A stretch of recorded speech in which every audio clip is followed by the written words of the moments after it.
कक्षा 11वीं विषय गणित प्रश्नावली 15 अध्याय 11 संकुप परिच्छेद आरबी त्रिपाठी से प्रश्न क्रमांक 90 है। ये उस परवलय का समीकरण ज्ञात कीजिए जिसका फोकस 1 है तथा शीर्ष पर स्पर्श रेखा का समीकरण x + y = 1 है। इसके लिए हमने ये डायग्राम बनाया है, ध्यान से देखिए। माना कि परवलय के ऊपर एक बिंदु P है जिसके निर्देशांक x y है, S फोकस है A के, शीर्ष A से जाने वाली स्पर्श रेखा का समीकरण है x + y = 1। माना ये नियता है जिसका ये प्रतिच्छेद बिंदु को K कहा है और उसके निर्देशांक को हम x1 y1 मान लिए। तो इसी जानकारी को अब हम कुछ शब्दों में इस प्रकार से लिखेंगे। माना है परवलय का फोकस,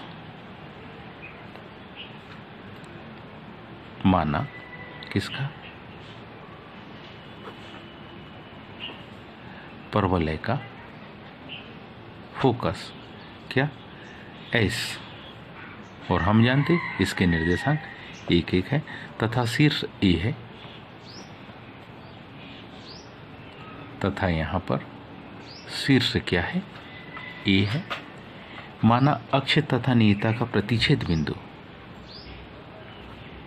माना किसका अक्ष यानी कि ये और ये नियता का प्रतिच्छेद बिंदु K है। माना अक्ष तथा नियता का प्रतिच्छेद बिंदु क्या है, K है।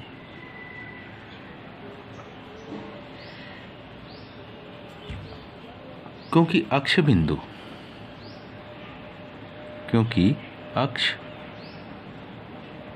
बिंदु S11 से होकर जाती है,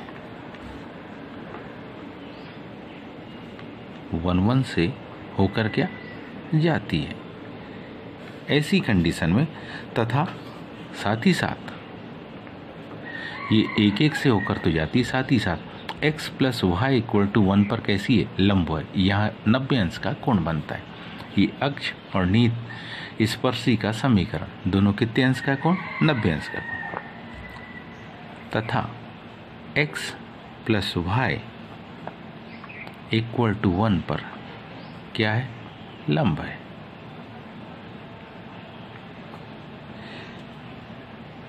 तो ऐसी कंडीशन में इसलिए काहे का अक्ष का समीकरण, अब हम में से सब जानते हैं इस पर लंब है, इसलिए इसमें से किसी एक गुणांक के चिन्ह को बदल दो, या तो y के गुणांक के चिन्ह को ऋण कर दो या x को। तो हम y के गुणांक के चिन्ह को ऋण कर दे तो यहाँ समीकरण आ जाएगा x - y + λ = 0। पर ये अक्ष तो बिंदु 1 से होकर जा रही है, मतलब क्योंकि यह कौन से 1 से होकर जाती है, इसका मतलब यहाँ पर x की जगह पर 1 और y की जगह पर 1 रखने पर यह समीकरण को संतुष्ट करेगी। तो किसका मान आ गया, यहाँ तो लैम्डा का मान आ गया 0, और लैम्डा का जैसे ही मान 0 आ गया तो काहे का समीकरण, अक्ष का समीकरण। अतः अक्ष का समीकरण हमको मिल गया। तो अक्ष का समीकरण क्या मिला, अक्ष का समीकरण मिला x - y = 0। आगे देखिए, शीर्ष A, हमारे पास शीर्ष बिंदु क्या है A, कामा अक्ष का समीकरण x - y = 0 तथा x + y = 1 का। अब क्योंकि अक्ष का समीकरण है, ये शीर्ष पर स्पर्शी का समीकरण है, इन दोनों के यदि प्रतिच्छेदी बिंदु को निकालेंगे तो शीर्ष A का निर्देशांक होगा। तो वही लिख रहे हैं हम, शीर्ष A x - y = 0 तथा x + y = 1 का कौन सा प्रतिच्छेद बिंदु होगा, x y का कौन सा बिंदु, प्रतिच्छेद बिंदु होगा।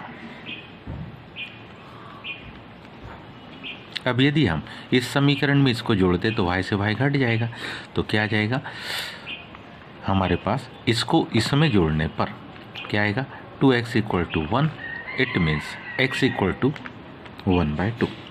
अब x की वैल्यू अगर यहाँ 1/2 रखेंगे तो 1/2 दाहिनी तरफ जाएगा, तो क्या जाएगा 1/2 माइनस वाई इक्वल टू 0। इसका मतलब है कि y इक्वल टू, तो इसका मतलब है कि y की वैल्यू 1/2। तो किसका, शीर्ष का निर्देशांक आ गया, शीर्ष ए क्या आ गया, शीर्ष ए के निर्देशांक के 1/2 कामा 1/2। अब हम k के निर्देशांक निकाल सकते हैं। ध्यान से देखिए, हमारे पास में किसके निर्देशांक, बिंदु S 1 1, ए के निर्देशांक के 1/2 1/2 और x1 y1 के निर्देशांक हम जानते कि k और S का मध्य बिंदु है A। तो अब हम लिखेंगे क्योंकि k S का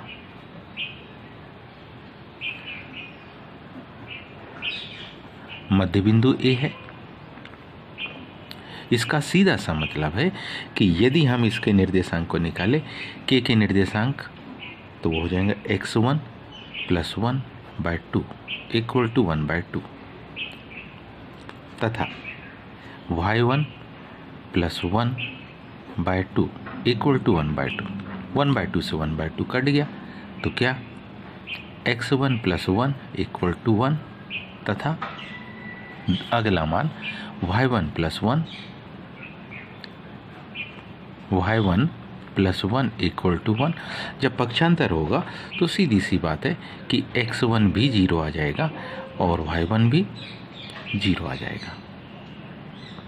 इसका मतलब k के निर्देशांक आ गए, k के क्या आ गए, निर्देशांक। और जो k बिंदु है निश्चित है वो कहाँ पर है, मूल बिंदु पर है। आगे लिखेंगे क्या, क्योंकि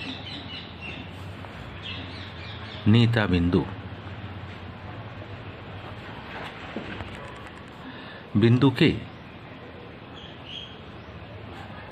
के 0 0 से होकर जाती है,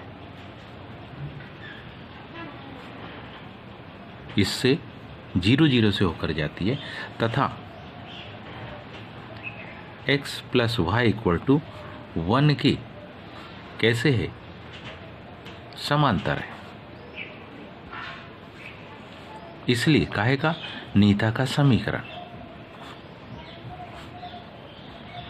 इसलिए हम नीता का समीकरण बना सकते हैं क्या, y - 0 इक्वल टू, क्योंकि इसकी प्रवणता -1 ढाल, तो ये समीकरण भी आ गया क्या, x + y इक्वल टू 0। अब माना परवलय पर कोई बिंदु P है, माना कि किस पर, परवलय पर कोई बिंदु P है जिसके निर्देशांक x y, तो हम में से सब जानते हैं क्या कि S से P की दूरी, हम में से सब क्या जानते हैं कि S से P की दूरी और P से M की दूरी आपस में बराबर होगी। मतलब SP का वर्ग बराबरी से PM का वर्ग, परवलय की परिभाषा से लिखा, S से P की दूरी x - 1 whole square plus y - 1 whole square equal to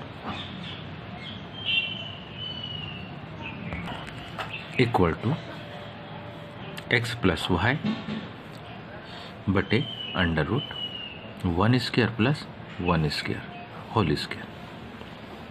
इसका जब वर्ग करेंगे तो मान हमको मिलेगा x² - 2x plus 1 y² - 2y plus 1।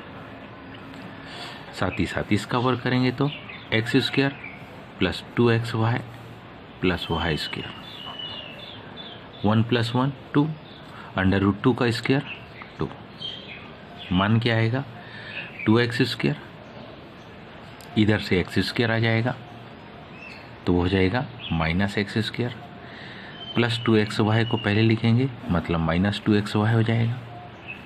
फिर y² में 2 का मल्टीपल 2y², इधर से y² आया तो -y², 2 दूनी ऋण 4x, 2 का गुणा ऋण 2y से होगा तो ऋण 4y, 1 धन 1 2, 2 दूनी 4, बराबरी से कितना 0।